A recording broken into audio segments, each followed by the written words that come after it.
E para falar mais sobre o mercado financeiro, que hoje viveu um dia de compasso de espera em relação à reforma tributária, a gente recebe aqui nos nossos estúdios o economista André Galhardo, economista-chefe da Análise Econômica. Tudo bem, André? Como sempre, muito obrigado pela sua visita, pela participação. Boa noite. Tudo ótimo. Boa noite, Thiago. Boa noite a todos que nos assistem.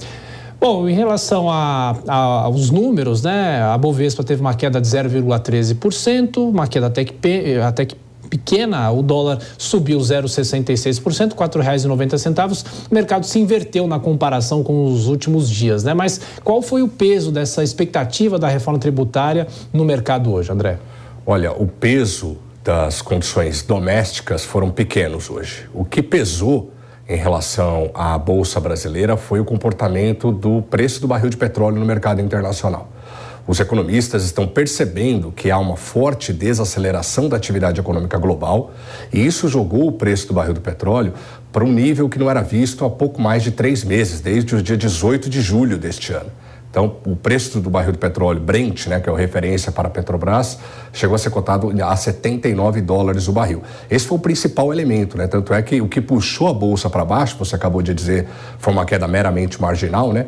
O que puxou a Bolsa para baixo foi o desempenho da Petrobras, né? Que com a queda do preço do barril de petróleo, acabou performando mal nesta quarta-feira. O grande ponto aqui para a gente, né, passando um pouco aqui, o grande ponto é que a gente tem uma defasagem positiva agora dos combustíveis e é bem provável que o governo use, né, que a Petrobras anuncie nos próximos dias mais cortes nos preços dos combustíveis aqui no Brasil. E aí, claro, por expectativa, as ações da Petrobras acabaram tendo uma performance ruim no pregão de hoje.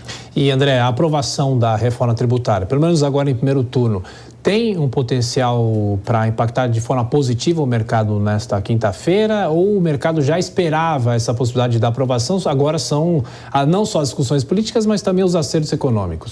Tem sim. Embora a gente acabou de ver, né, tem um debate intenso sobre o tamanho do IVA, as complexidades de todos os benefícios que ainda estão sendo concedidos, o mercado deve receber bem a aprovação da reforma tributária. Ainda tem votação em segundo turno, depois tem a discussão novamente na Câmara dos Deputados e isso deve levar dias, mas o mercado deve receber bem, né? Como eu disse, no dia de hoje o que impactou tanto o dólar quanto o Ibovespa foi o comportamento da economia global. Na quinta-feira, né, amanhã, considerando a votação em primeiro e até em segundo turno no Senado, se possível, pode trazer um movimento de continuidade da valorização da moeda brasileira, já que a gente viu ao longo dos últimos dias uma forte valorização da moeda brasileira, chegou a ser cotada abaixo dos R$ 4,90, depois de muito tempo, né, rondando ali os R$ 5,00, R$ 5,05. Então, a resposta é sim, Thiago. Acredito que a aprovação da reforma tributária deve dar mais algum fôlego para a moeda brasileira em relação à moeda americana. Agora, só um ponto de atenção, né?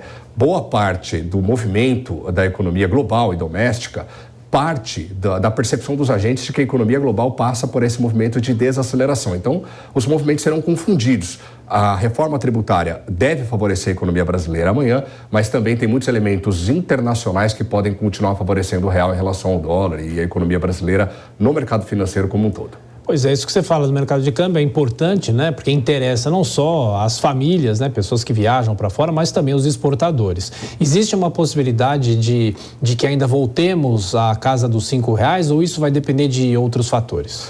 Essa é uma pergunta bem interessante, Thiago. Primeiro porque ninguém tem uma resposta com certeza para ela, né? O mercado de câmbio ele é movimentado por questões políticas e econômicas, mas no meu entender, considerando a Europa caminhando rapidamente para uma crise, a China desacelerando, a aprovação da reforma tributária e a queda das taxas de juros de longo prazo nos Estados Unidos, todos esses são elementos que condicionam um movimento de mais valorização da moeda brasileira. Então, existe caminho, a porta está aberta para que o real continue se valorizando em relação ao dólar, mas é claro, a partir de agora, esse movimento deve ser um pouco mais gradual, um pouco mais tímido.